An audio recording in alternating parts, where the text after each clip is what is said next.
The bald man paradox. So let's say you're standing in front of your bathroom mirror one morning doing the usual routine, brushing your teeth, looking at yourself, wondering where it all went wrong. And then you notice it. A single hair fell out. Okay, no big deal. You've got thousands more. Still, a thought hits you.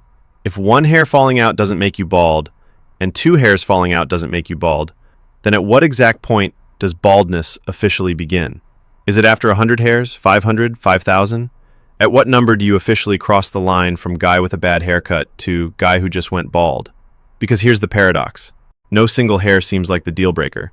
But if you keep following that logic, you'd have to say that even a man with 0 hairs on his head technically isn't bald. Which makes no sense. He's definitely bald. Unless you're Bruce Willis, in which case bald is just your final evolution.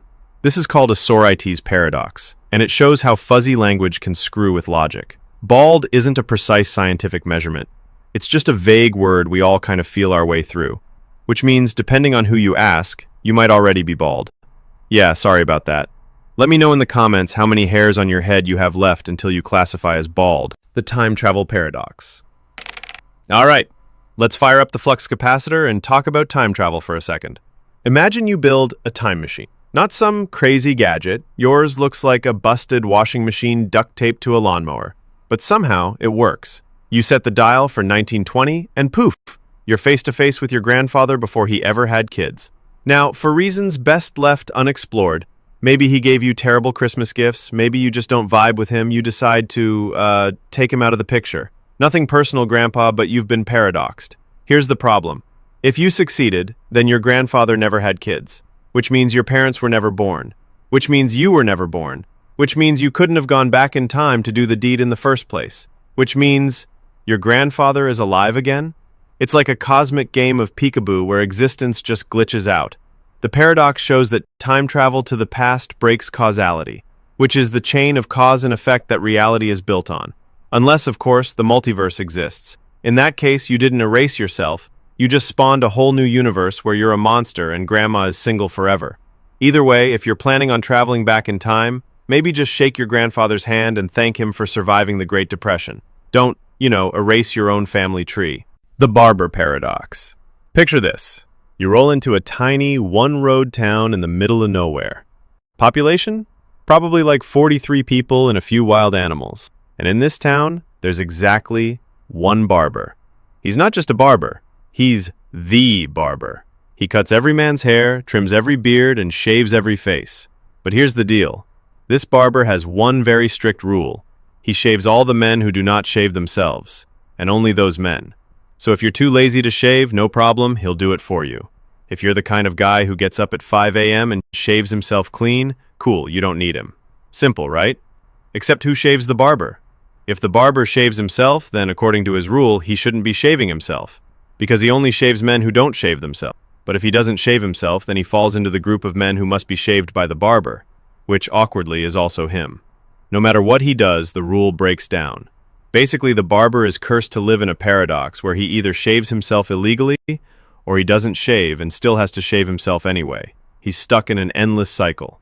Philosopher Bertrand Russell came up with this paradox to show how self-reference can completely derail logic. So, moral of the story, don't live in a town where the barber is both the hero and the villain. The unexpected exam paradox. All right, let's go to school for this one. You're sitting in class, half asleep, doodling pictures of stickmen getting eaten by dinosaurs when your teacher suddenly says, "There will be a surprise exam next week. You won't know which day until I hand it out." At first, everyone panics, but then you start thinking. You're like, wait a second, this exam can't actually happen. You start breaking it down with some flawless logic. First, you eliminate Friday, because if Thursday rolls around and you haven't had the test yet, then obviously it's got to be Friday. But that means it wouldn't be a surprise, so it can't be Friday. Okay, cool. But if it can't be Friday, then it also can't be Thursday, because if it hasn't happened by Wednesday, Thursday would be the last possible day left, so it also wouldn't be a surprise. And using the same logic, you eliminate Wednesday, Tuesday, and finally even Monday. You smugly sit back like some kind of wish Sherlock Holmes and announce to your classmates, there will be no exam at all. Fast forward to Tuesday. You walk into class without your backpack, without a pencil, just vibes. And then, damn, the teacher slams a test down on your desk. You're caught completely off guard. Congratulations, you just failed the world's easiest paradox.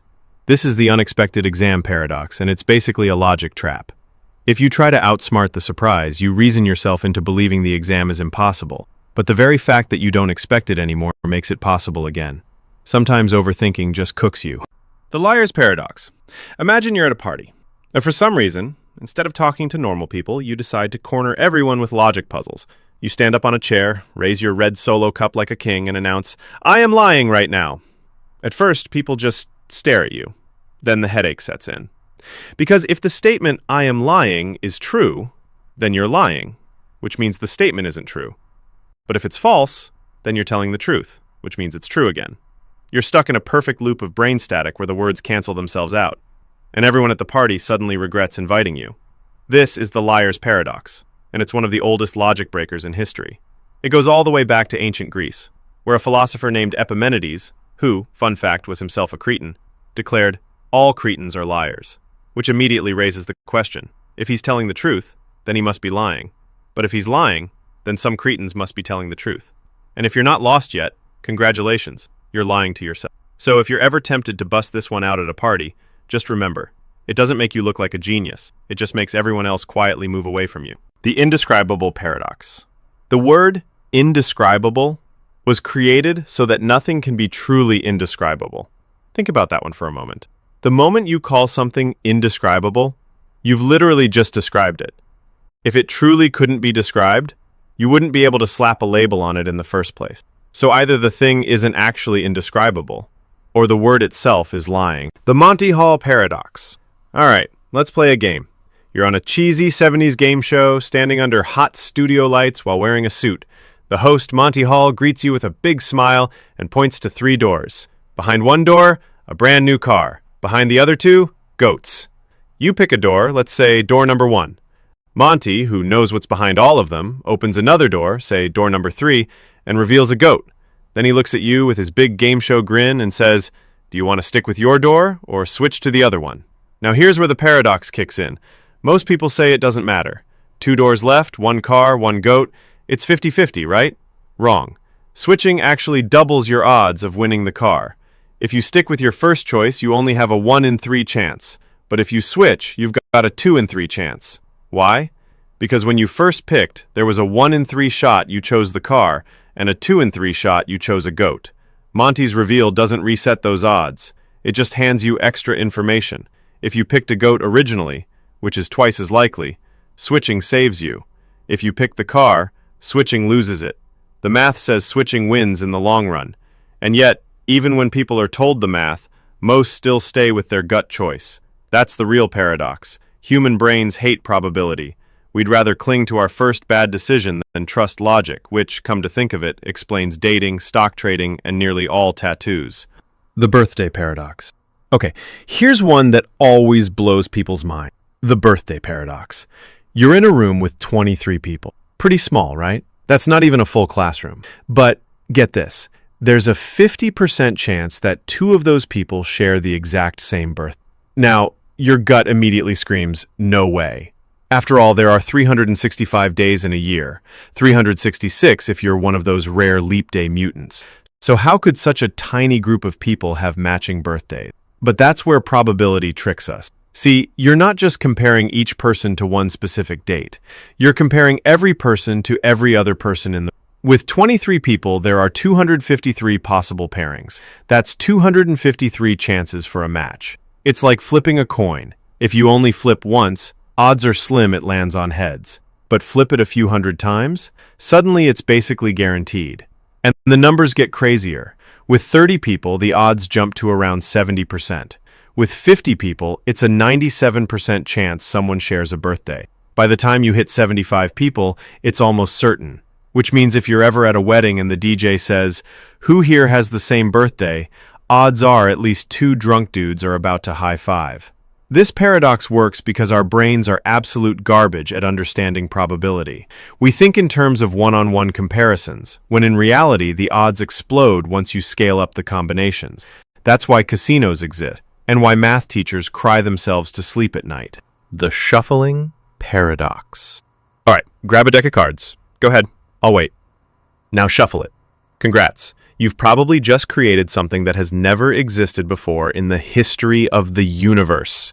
Sounds dramatic, but here's the math. There are 52 cards in a deck, and the number of possible ways to arrange them is 52 factorial. That's every number between 52 and 1 multiplied by each other. Do the math and you'll get an 8 followed by 67 zeros. To put that in perspective, that's more possible shuffles than there are atoms in our entire galaxy. So every time you shuffle a deck, odds are astronomically high that the exact order of cards in your hand has never existed before in the history of the universe. Not in Vegas, not in Monte Carlo, not in your family poker nights, never. And the kicker? It will never exist again either. You just created a unique cosmic arrangement. This is the shuffling paradox. Something as simple and ordinary as mixing a deck of cards is actually one of the rarest, most unique events you will ever cause. You think you're just killing time, but mathematically speaking, you just did something that will never happen again in all of history.